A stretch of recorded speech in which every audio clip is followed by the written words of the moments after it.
الحمد لله وكفى وسلام على عباده الذين اصطفى أما بعد فبالسند متصل منا إلى الشيخ الإمام الهمام الحافظ الحجة أمير المؤمنين في الحديث ورأس المحدثين في القديم والحديث أبي عبد الله محمد بن إسماعيل بن إبراهيم بن المغيرة الجعفي البخاري رحمه الله تعالى رحمة واسعة ومتعنا بعلومه آمين. قال باب قيام ليلة القدر من الإيمان. وبه قال حدثنا أبو اليمان قال أخبرنا شعيب قال حدثنا أبو الزناد عن الأعرج عن أبي هريرة رضي الله تعالى عنه وعنهم قال قال رسول الله صلى الله عليه وسلم من يقم ليلة القدر إيمانا واحتسابا غفر له ما تقدم من ذنبه.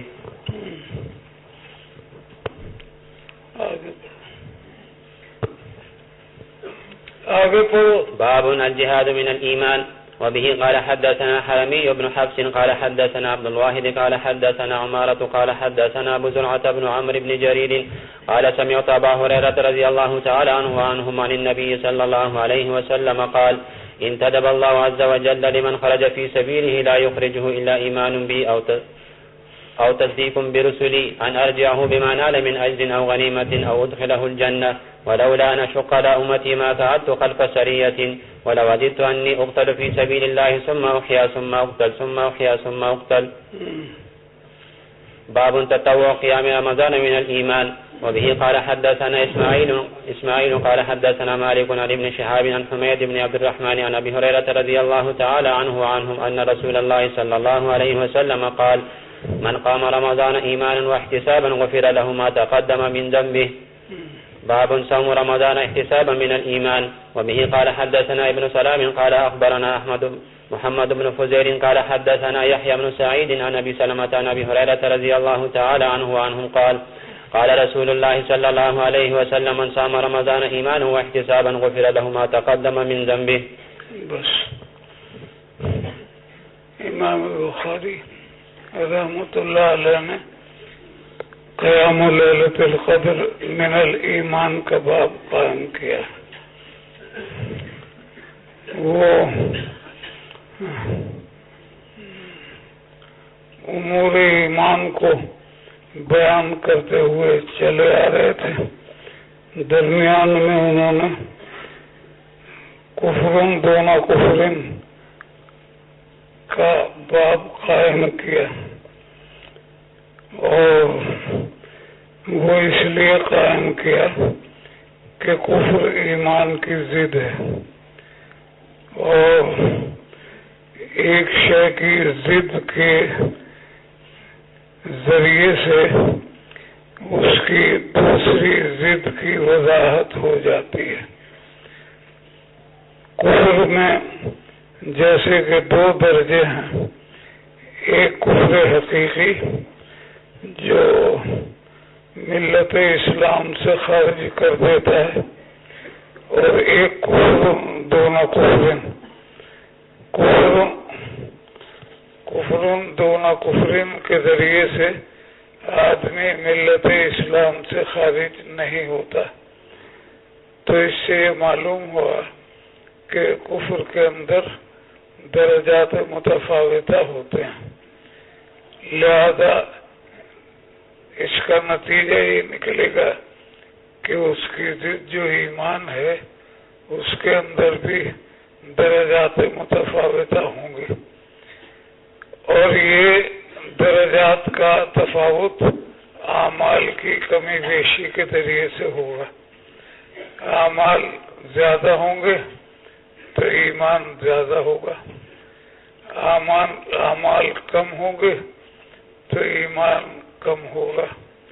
تو لہذا یزید و ینقص بھی ثابت ہو جائے گا اور ایمان کا مرکب ہونا بھی ثابت ہو جائے گا اور مرجئہ کی تردید بھی ہو جائے گی کہ اعمال کی کمی کی وجہ سے ایمان کے اندر کمی آتی ہے.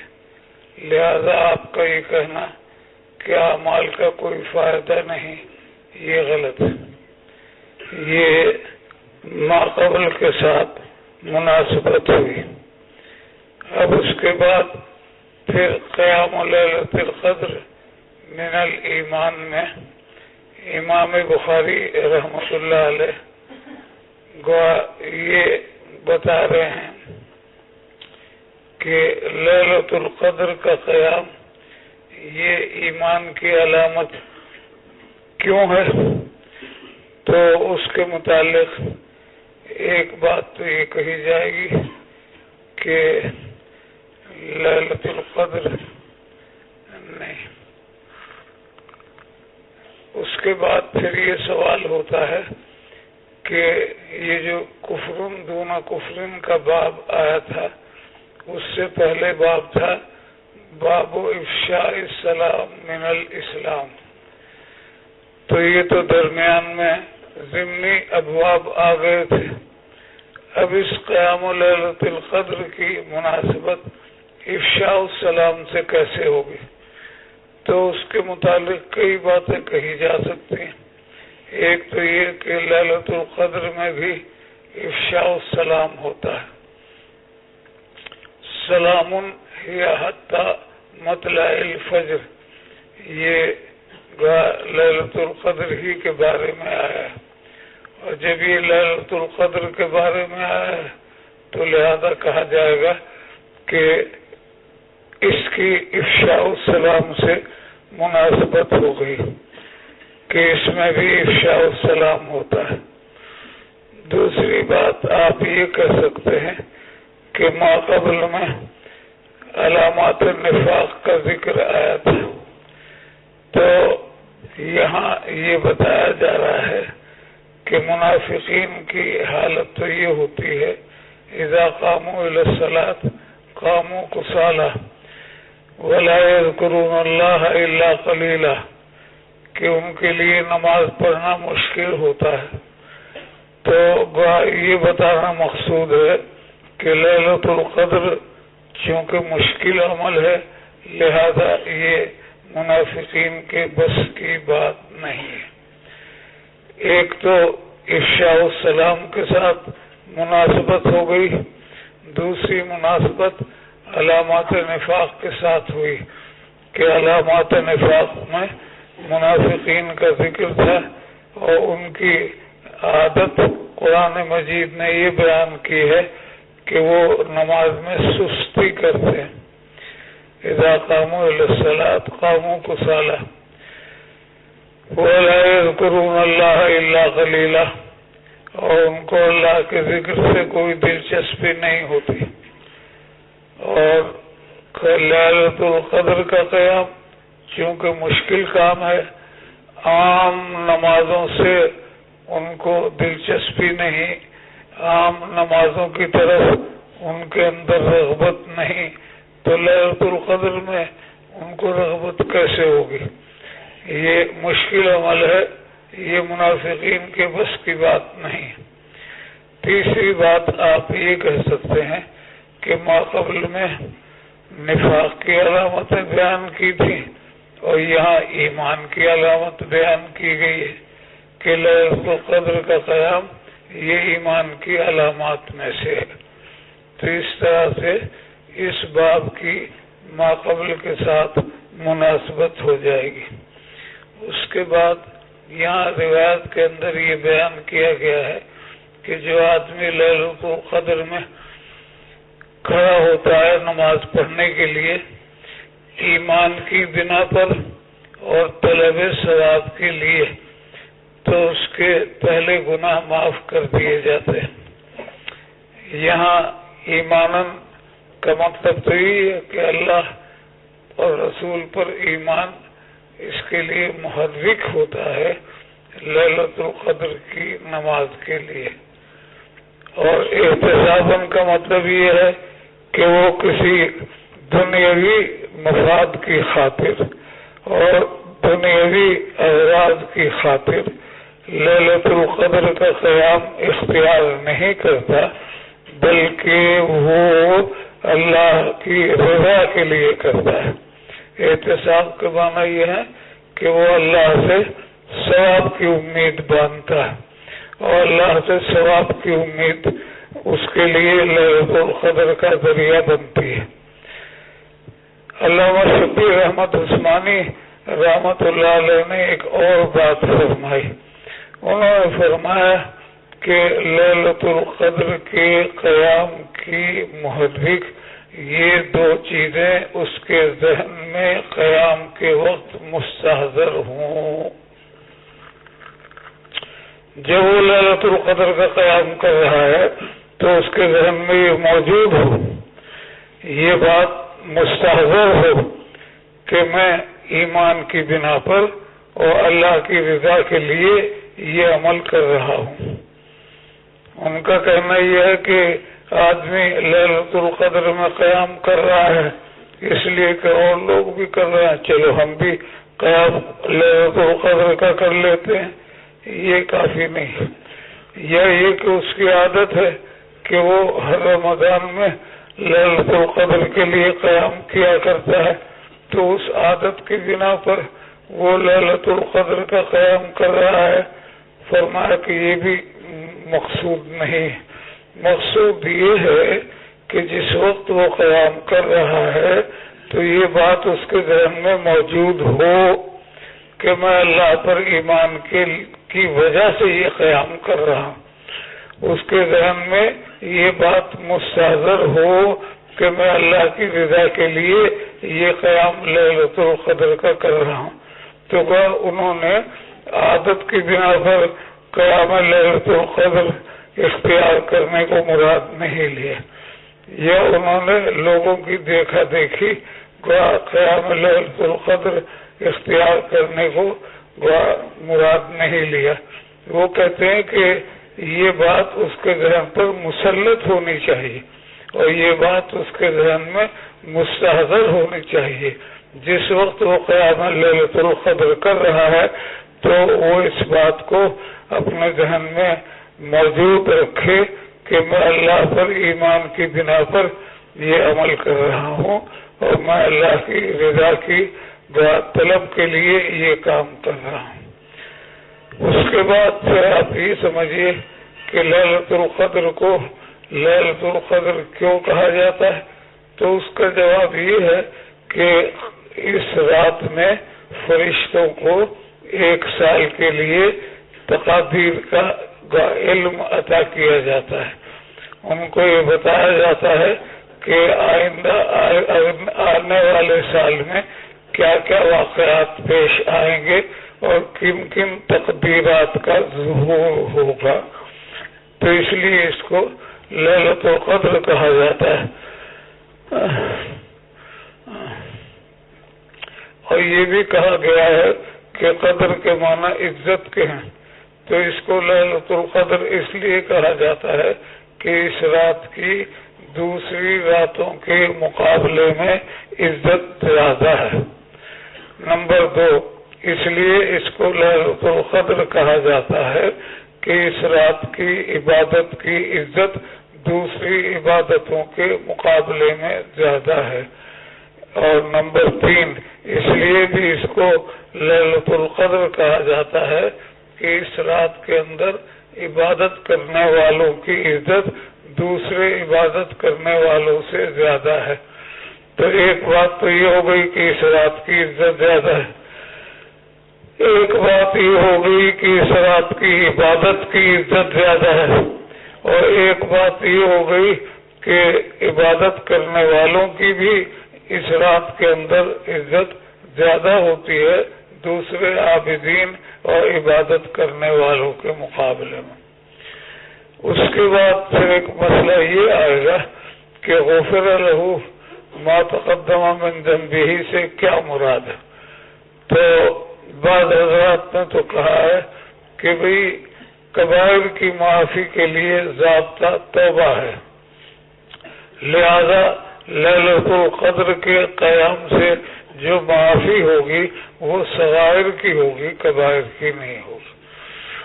علامہ کرمانی رحمۃ اللہ علیہ نے یہ فرمایا ہے کہ صغائر اور کبائر دونوں کی معافی ہو جاتی ہے.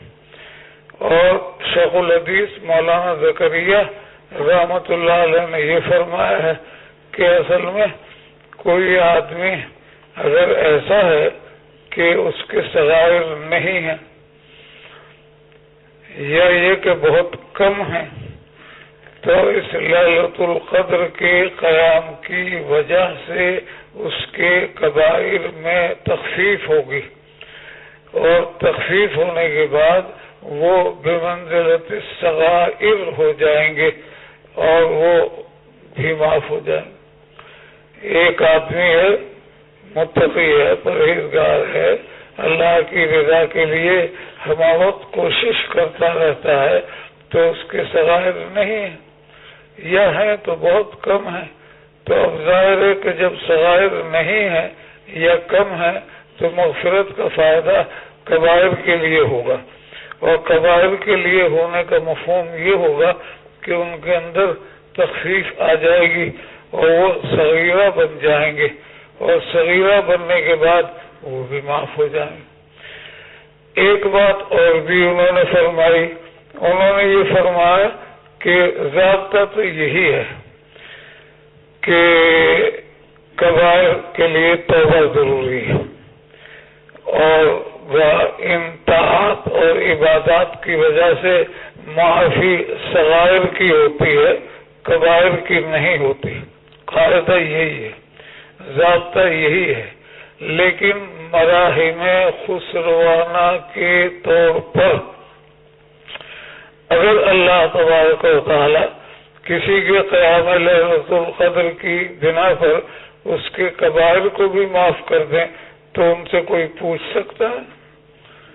ضابطے کے خلاف ضابطہ یہ ہے کہ کبائر کی معافی توبہ سے ہوگی اور صغائر کی معافی طاعات سے ہوگی، لیکن اس ضابطے کے برعکس اگر اللہ تبارک و تعالی اپنی رحمت خصوصی سے، جس کو ہم مراحم خسروانہ کہہ رہے ہیں، کبائر بھی معاف کر دیں تو اس میں کوئی اشکال کی بات نہیں، اس لیے کہ یہ اپنی جگہ پر طے شدہ بات ہے کہ طاعات سے اللہ خوش ہوتے ہیں، گناہوں کی وجہ سے ناراض ہوتے ہیں اور طاعات کی وجہ سے خوش ہوتے ہیں۔ تو اگر کسی نے لیلۃ القدر کا قیام کیا اور بہت عمدہ کیا، بہت بہترین کیا، یہ نہیں ہے لیلۃ القدر تو آئی اور نمازیں بھی پڑھی، لیکن نماز پڑھنے کا جیسا حق ہے اس طرح سے نہیں پڑھی، تو اس پر یہ مراحم خسروانہ مرتب نہیں ہوں گے۔ اگر کسی شخص نے لیلۃ القدر میں نماز پڑھی ہے اور بہت بہترین نماز پڑھی ہے، بہت عمدہ نماز پڑھی ہے، تو اس پر اللہ تبارک و تعالی کی طرف سے کبائر کی معافی یہ کوئی غیر متوقع شے نہیں ہے۔ اس کے بعد امام بخاری رحمۃ اللہ علیہ نے الجہاد من الایمان کا باب قائم کر دیا۔ پہلے تھا قیام لیلۃ القدر من الایمان، اس کے بعد ہے الجہاد من الایمان، اس کے بعد ہے تطوع قیام رمضان، اس کے بعد ہے صوم رمضان۔ تو بظاہر قیام لیلۃ القدر اور تطوع قیام رمضان اور صوم رمضان میں مناسبت تھی، لیکن یہ کہ یہاں درمیان میں الجہاد من الایمان کا باب یہ لے آئے، تو اس کی ماقبل اور مابعد کے ساتھ مناسبت نہیں ہے۔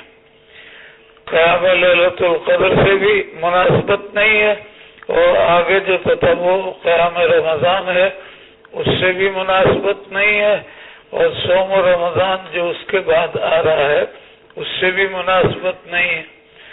تو امام بخاری نے یہ الجہاد من الایمان کا باب درمیان میں کیوں رکھا؟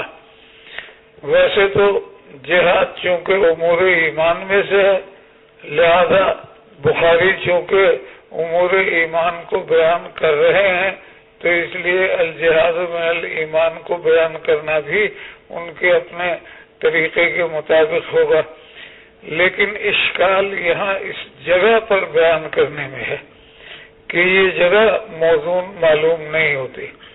تو حافظ ابن حجر رحمۃ اللہ علیہ نے فرمایا کہ نہیں، مناسبت ہے۔ مناسبت کیا ہے؟ مناسبت یہ ہے کہ جس طریقے سے قیام رمضان میں مجاہدہ کرنا پڑتا ہے، جہاد کے لیے بھی مجاہدہ کرنا پڑتا ہے۔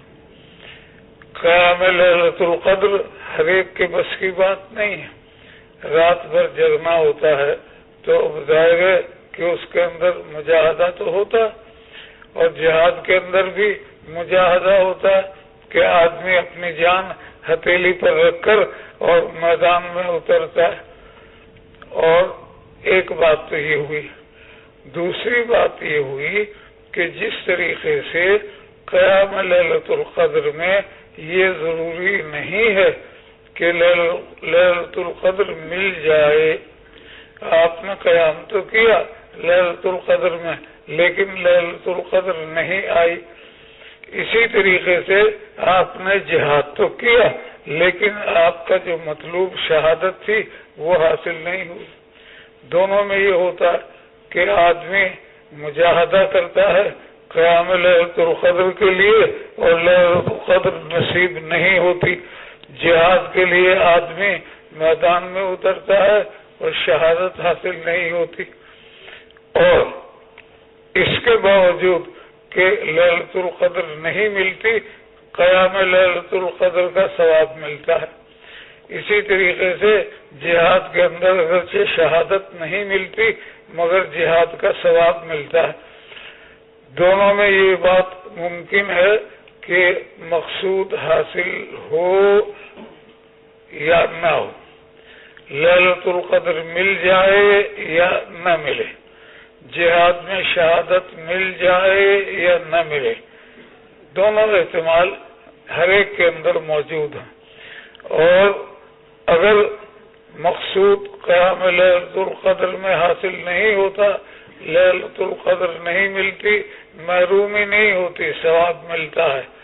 جہاد کے اندر اگر شہادت نہیں ملتی تو بھی وہ محروم نہیں ہوتا، ثواب ملتا ہے، اور اگر لیلۃ القدر مل جائے تو ثواب میں اضافہ ہو جاتا ہے، اور جہاد کے اندر اگر شہادت مل جائے تو ثواب میں اضافہ ہو جاتا ہے۔ تو اس بنا پر امام بخاری رحمت اللہ علیہ نے قیام لیلۃ القدر کے بعد الجہاد من الایمان کا ترجمہ قائم کیا۔ روایت ہے انتدب اللہ عز وجل لمن خرج فی سبیلہ لا یخرجہ الا ایمان بی و تصدیق برسولہ۔ انتدب اللہ، اللہ ضامن ہے، اللہ کفیل ہیں اس شخص کے لیے جو اللہ کی راہ میں نکلتا ہے وہی جہاد کے لیے، اور لا یخرجہ نہیں نکالتی اس کو کوئی چیز مگر اللہ پر ایمان اور اللہ کے رسولوں کی تصدیق۔ ایسے آدمی کے لیے اللہ ضامن ہیں اور کفیل ہیں کہ اس کو لوٹائیں گے اس اجر کے ساتھ جو اس نے پایا، یا غنیمت کے ساتھ جو اس کو ملی، یا اللہ اس کو جنت میں داخل کر دیں گے شہادت کا مرتبہ عطا فرما کر۔ یہاں لا یخرجہ الا ایمان بھی اور تصدیق برسولہ، یہ جہاد میں جانے والا آدمی وہ ہے کہ جس کو ایمان باللہ نے آمادہ کیا ہے یا تصدیق رسول نے آمادہ کیا، اللہ پر ایمان کی وجہ سے وہ جہاد میں گیا ہے، یا اللہ کے رسولوں کی تصدیق کی بنا پر وہ جہاد میں گیا ہے۔ یہاں او کا لفظ ہے، اور اس کا مطلب یہ ہے کہ ان دونوں میں سے کوئی ایک چیز ہو۔ جو آدمی اللہ پر ایمان رکھنے والا ہے وہ اللہ کے رسولوں کی تصدیق بھی کرتا ہے، اور جو آدمی اللہ کے رسولوں کی تصدیق کرتا ہے وہ ایمان والا ہوتا ہے۔ ایمان والا جو ہوتا ہے وہ رسولوں کی تکذیب تھوڑا ہی کرتا ہے، وہ تو رسولوں کی تصدیق کرنے والا ہوتا ہے، اور جو آدمی رسولوں کی تصدیق کرنے والا ہوتا ہے وہ مومن ہوتا ہے، وہ ایمان والا ہوتا ہے۔ تو مطلب یہ ہوا کہ ان دونوں میں سے کوئی چیز بھی اس کے جہاد میں جانے کا سبب بنی ہو. یہاں او تھا اور اس کا مفہوم ہم نے آپ کو بتایا کہ یا یہ سبب ہو یا وہ سبب ہو. یہ سبب ہوگا تو وہ دوسرے کو مستلزم ہوگا، وہ ہوگا تو وہ پہلے کو مستلزم ہوگا. ایمان باللہ ہوگا تو تصدیق بالرسل بھی ہوگی، تصدیق بالرسل ہوگی تو ایمان باللہ بھی ہوگا. تو ان میں سے جس کی بنا پر بھی وہ جائے اس کے لیے اللہ نے ضمانت دی ہے اور کفالت کی ہے کہ اس کو یا تو شہادت کا مرتبہ دیں گے اور جنت میں چلا جائے گا، یا یہ کہ وہ اگر غنیمت نہ ملی تو اجر کے ساتھ واپس آئے گا اور یا غنیمت کے ساتھ واپس آئے گا. بعض نسخوں میں بعض روایات میں او کے بجائے واؤ کا لفظ ہے، تو اگر او کے بجائے واؤ کا لفظ ہو تو بھی ظاہر ہے کہ مفہوم وہی ہو جائے گا جو ہم نے ابھی آپ کے سامنے بیان کیا. اب اس کے بعد اشکال ہوتا ہے. وہ اشکال یہ ہوتا ہے کہ چلیے صاحب ایک آدمی کو تو جنت میں داخل کر دیا، وہ تو وہ ہے جو شہید ہو گیا تھا. اب دو رہ گئے، یا تو وہ اجر کے ساتھ آئے گا، جہاد میں گیا تھا غنیمت نہیں ملی اور جب غنیمت نہیں ملی تو خالی اجر لے کر آیا ہے، اور یہ کہ وہ غنیمت کے ساتھ آئے گا. تو غنیمت کے ساتھ جب آئے گا تو سوال یہ پیدا ہوتا ہے کہ خالی غنیمت تو نہیں ہوگی، اجر بھی ہوگا. اس لیے کہ جو آدمی اللہ کے دین کو سربلند کرنے کے لیے اپنی جان پر، اپنی جان ہتھیلی پر رکھ کر مشرکین اور کفار کے مقابلے میں جہاد کرتا ہے تو غنیمت ملنے کے باوجود اس کو اجر تو ملتا ہے، اس کو ثواب تو ملتا ہے. تو پھر یہاں غنیمت کا ذکر بغیر ثواب کے کیوں کیا گیا؟ اشکال سمجھنا. ایک آدمی تو جنت میں چلا گیا، وہ تو وہ ہے جو شہید ہوا. اس کے علاوہ دو وہ ہیں جو ایک اجر کے ساتھ آئے گا، اس میں بھی کوئی اشکال نہیں، اس لیے کہ وہ اجر کے ساتھ آ رہا ہے، غنیمت نہیں ملی تو اجر ملا ہے خالی. دوسرا وہ آدمی ہے جو غنیمت کے ساتھ آ رہا ہے، یا غنیمت کے ساتھ آنے والے کے لیے یہ کہا گیا ہے کہ وہ تنہا غنیمت کے ساتھ آئے گا، حالانکہ غنیمت کے ساتھ اجر بھی ہوگا. تو علامہ کرمانی رحمت اللہ علیہ نے تو یہ کہہ دیا کہ یہ او مانعۃ الخلو کا ہے. مانعۃ الخلو کا مطلب کیا ہوگا کہ یا تو دونوں چیزیں ہوں گی، اجر بھی ہوگا غنیمت بھی ہوگی، یا فقط ایک ہوگا یعنی اجر اور غنیمت نہیں ہوگی. یہ نہیں ہو سکتا کہ کچھ بھی نہ ہو. مانعۃ الخلو کا مطلب یہ ہے کہ یا تو یہ دونوں جمع ہو جائیں گے، اجر بھی ہوگا غنیمت بھی ہوگی، اور یا تنہا اجر ہوگا.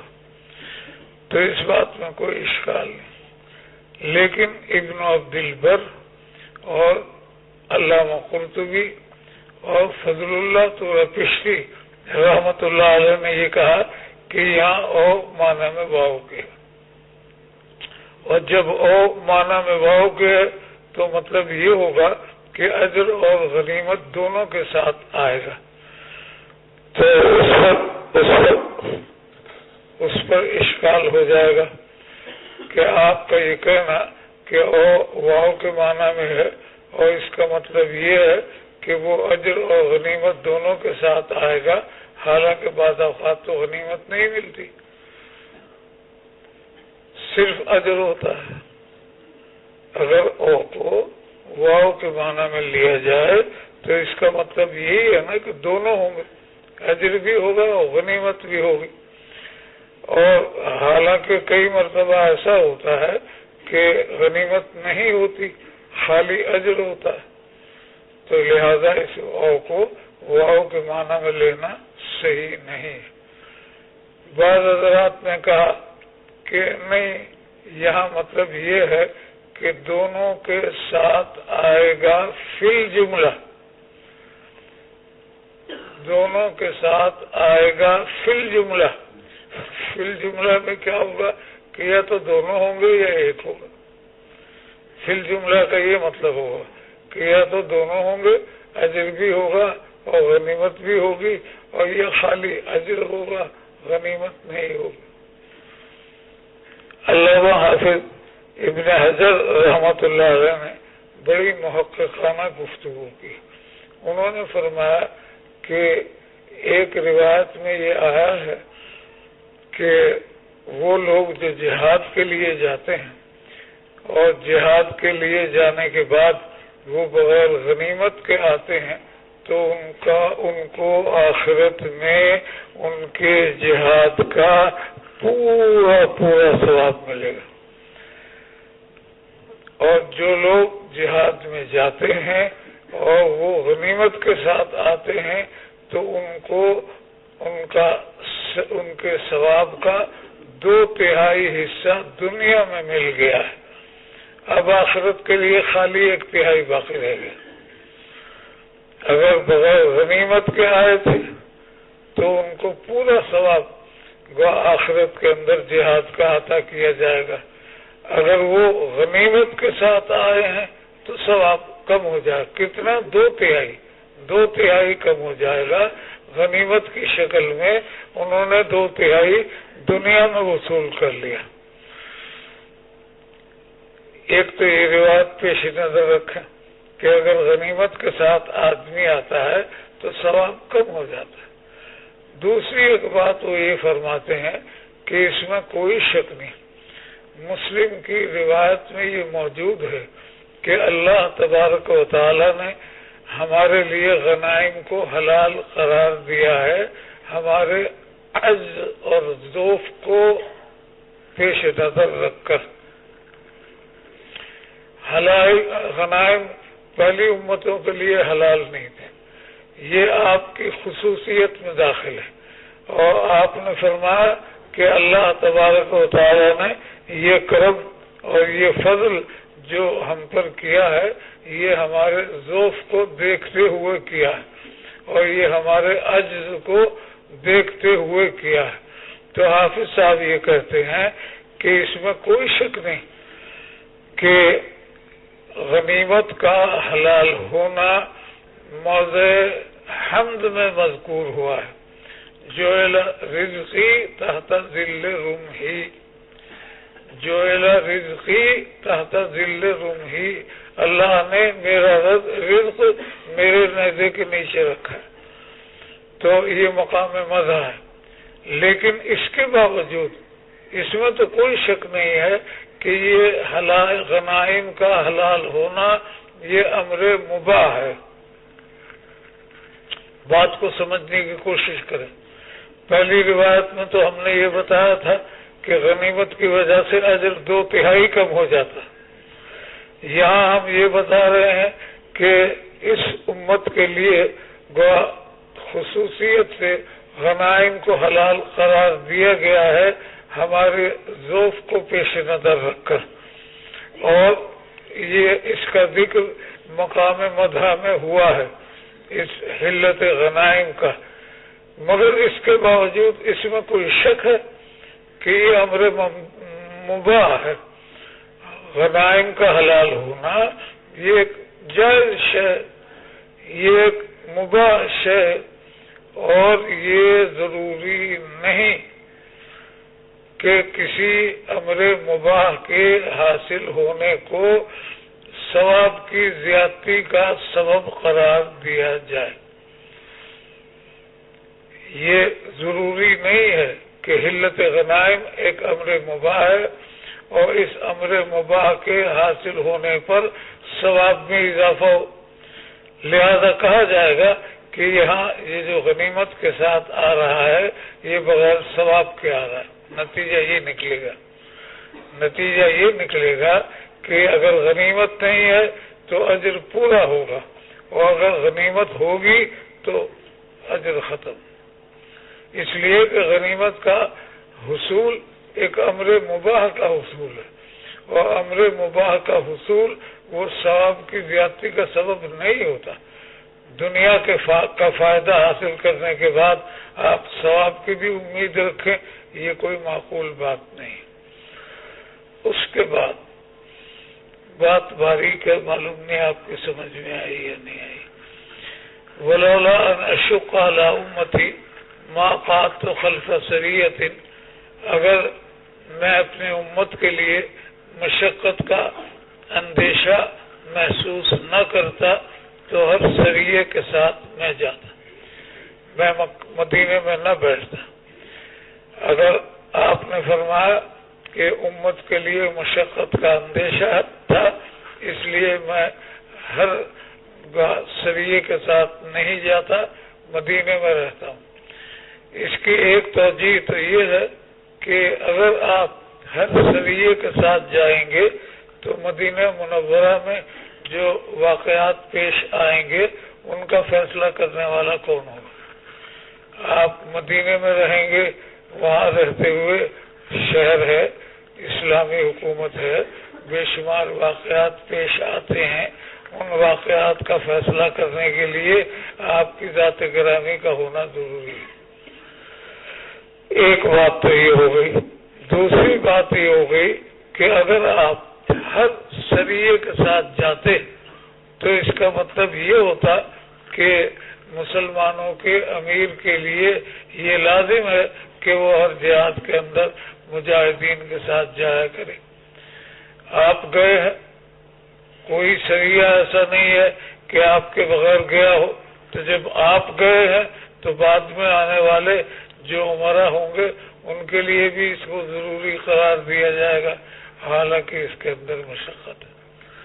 تیسری بات یہ ہے کہ کئی مرتبہ ایسا ہوتا تھا کہ آپ سریہ روانہ کرتے تھے، آپ جہاد کے لیے روانہ ہوتے تھے، اور کئی لوگوں کی یہ خواہش ہوتی تھی کہ وہ آپ کے ساتھ جائیں، لیکن ان کے لیے ضروریات کا انتظام نہیں ہوتا تھا، تو اس بنا پر وہ رہ جاتے تھے.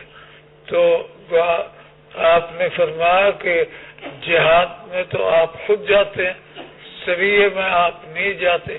تو اگر سریے میں بھی آپ جاتے، جہاد میں بھی آپ جاتے، تو جن لوگوں کے لیے ضروریات کا انتظام نہیں ہو سکتا تھا وہ بیچارے روتے اور پریشان ہوتے. اب تو یہ ہے کہ جہاد میں آپ جاتے ہیں، سریے میں نہیں جاتے. دونوں میں آپ جاتے تو وہ ہر ایک میں پریشانی کا شکار ہوتے. اس کے بعد آپ نے فرمایا کہ لوددت انی اقتل فی سبیل اللہ ثم احیا ثم اقتل ثم احیا ثم اقتل. میرا دل چاہتا ہے کہ میں اللہ کی راہ میں شہید کر دیا جاؤں، اس کے بعد پھر مجھے دوبارہ زندگی دی جائے اور میں پھر شہید کر دیا جاؤں، اور اس کے بعد پھر مجھے دوبارہ زندگی دی جائے اور میں پھر شہید کر دیا جاؤں. یہ اشکال یہ ہوتا ہے کہ آپ نے شہادت کی تمنا کی ہے اور آپ کا مرتبہ شہداء سے بہت بلند ہے، بہت بلند ہے. جب آپ کا مرتبہ شہداء سے بہت بلند ہے تو پھر آپ نے شہادت کی تمنا کیوں کی؟ آدمی اس درجے کی تمنا کرے جو اس کے اعتبار سے بڑا ہو، جو اس کے اعتبار سے بلند ہو. تو شہادت کا مرتبہ تو آپ کے مرتبے سے بلند نہیں ہے، آپ تو شہداء سے بہت بلند درجے پر فائز ہے، پھر یہ آپ تمنا کیوں کر رہے ہیں؟ تو آپ کہیے کہ اصل میں ایسا ہوتا ہے کہ دسترخوان پر آپ کے بریانی بھی رکھی ہوئی ہے اور آپ کے دسترخوان پر قورمہ بھی رکھا ہوا ہے اور لذیذ لذیذ کھانے موجود ہیں، اور آپ کہتے ہیں ذرا چٹنی بھی لے آؤ. اب یہ چٹنی کے لیے جو آپ کہہ رہے ہیں تو اس سے ان قورموں کی تحقیر تو نہیں ہوتی اور اس بریانی کی تردید تو نہیں ہوتی. تو اسی طریقے سے اس میں کوئی شک نہیں کہ آپ کا مرتبہ شہداء کے مرتبے سے بلند ہے، لیکن اس کے ساتھ ساتھ آپ نے چونکہ شہادت کی بھی ایک فضیلت ہے، جیسے چٹنی کی ایک فضیلت ہے ایسے ہی شہادت کی بھی ایک فضیلت ہے، تو اس کی آپ نے تمنا کی۔ اس کے علاوہ پھر آپ کو یہ معلوم ہونا چاہیے کہ شہادت میں ایک خاص قسم کی لذت بھی ہے۔ ایک تو فضیلت کی بات تھی کہ جیسے چٹنی میں فضیلت ہے ایسی شہادت کے اندر بھی فضیلت ہے۔ آپ نے پڑھا ہے کہ شہداء کی ارواح جو ہوں گی وہ سب پرندوں کے حواسل کے اندر ہوں گی، اور وہ جنت کے اندر آزادانہ جہاں جہاں چاہیں گے گھومتے پھرتے رہیں گے، تو اس کی ایک فضیلت ہے۔ اب ہم دوسری بات کر رہے ہیں کہ شہادت کی ایک لذت بھی ہے، اور اس لذت کی بنا پر آپ کیا فرما رہے ہیں کہ میں شہید کر دیا جاؤں اور پھر مجھے دوبارہ زندہ کیا جائے، اور پھر میں شہید کر دیا جاؤں اور پھر مجھے دوبارہ زندہ کیا جائے، اور پھر میں شہید کر دیا جاؤں اور پھر مجھے دوبارہ زندہ کیا جائے۔ وہ جو فضیلت تھی وہ تو ایک مرتبہ شہید ہونے سے حاصل ہو جاتی، وہ جو فضیلت تھی وہ تو ایک مرتبہ شہید ہونے سے حاصل ہو جاتی تھی۔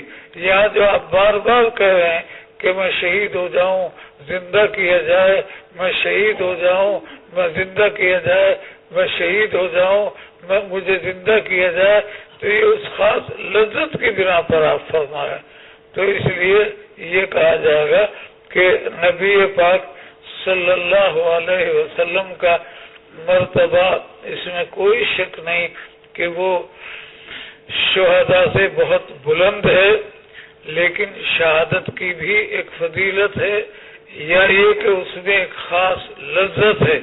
اس فضیلت اور لذت کی بنا پر آپ نے اس کی تمنا کی ہے۔ اللہ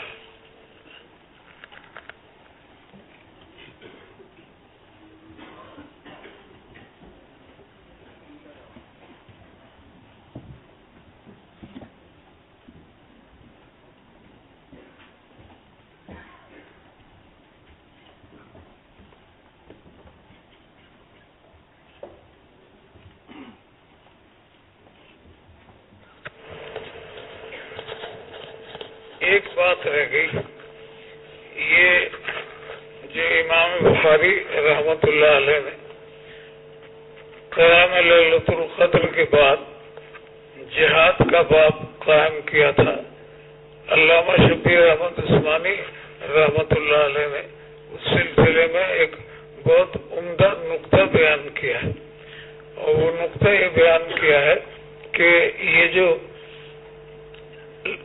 لیلۃ القدر کا قیام ہے اس کے اندر مشقت ہوتی ہے، اس کے اندر مجاہدہ ہوتا ہے بلا شبہ۔ یہی وجہ ہے کہ ہر ایک آدمی قیام لیلۃ القدر کا اہتمام نہیں کرتا، خاص خاص لوگ جن کو اللہ توفیق عطا فرماتے ہیں وہ اس کا اہتمام کرتے ہیں، تو وہ یہ فرماتے ہیں کہ یہ مجاہدہ جو ہے جو لیلۃ القدر کے قیام میں ہوتا ہے، اس کے ذریعے سے آدمی کے اندر مرضیات الہی کو حاصل کرنے کا شوق اور ولولہ پیدا ہو جاتا ہے، اور جب تک آدمی کے اندر مرضیات الہی کو حاصل کرنے کا شوق اور ولولہ پیدا نہ ہو اس وقت تک وہ جہاد کا اہل نہیں ہوتا۔ آپ نے دیکھا 13 سال مکہ مکرمہ کی زندگی میں صحابہ کو اذیتیں دی گئیں، صحابہ کو تکلیفیں دی گئیں، ان کو حبشہ کی ہجرت کرنی پڑی، اور انہوں نے حضور اکرم صلی اللہ علیہ وسلم سے جہاد کی اجازت طلب کی۔ انہوں نے بار بار اس کا اصرار کیا کہ ان مشرکین کے مقابلے میں ہمیں جہاد کی اجازت دی جائے، لیکن نہیں دی گئی، اور یہ سارا کا سارا زمانہ جو مکہ مکرمہ کا تھا یہ مجاہدے میں گزارا گیا، اور اس مجاہدے کا نتیجہ یہ ہوا کہ مرضیات الہی کو حاصل کرنے کا ان کے اندر شوق پیدا ہو گیا. تو یہ شوق جب پیدا ہو گیا تو پھر مکہ مدینہ منورہ میں جانے کے بعد جہاد کی اجازت دے دی گئی. تو لہذا معلوم ہوا کہ جہاد کی اجازت موقوف ہے اس بات پر کہ آدمی کے اندر اللہ کی مرضیات کو حاصل کرنے کا ولولہ اور حاصل کرنے کا شوق موجود ہو، تب اس کو جہاد کی اجازت دی جاتی ہے. تو یہاں قیام لیلۃ القدر کے ذریعے سے مجاہدہ کرایا گیا ہے اور اس مجاہدے کے ذریعے سے اللہ کی مرضیات حاصل کرنے کا شوق پیدا ہوا ہے اور اس کے بعد پھر جہاد کرے گا.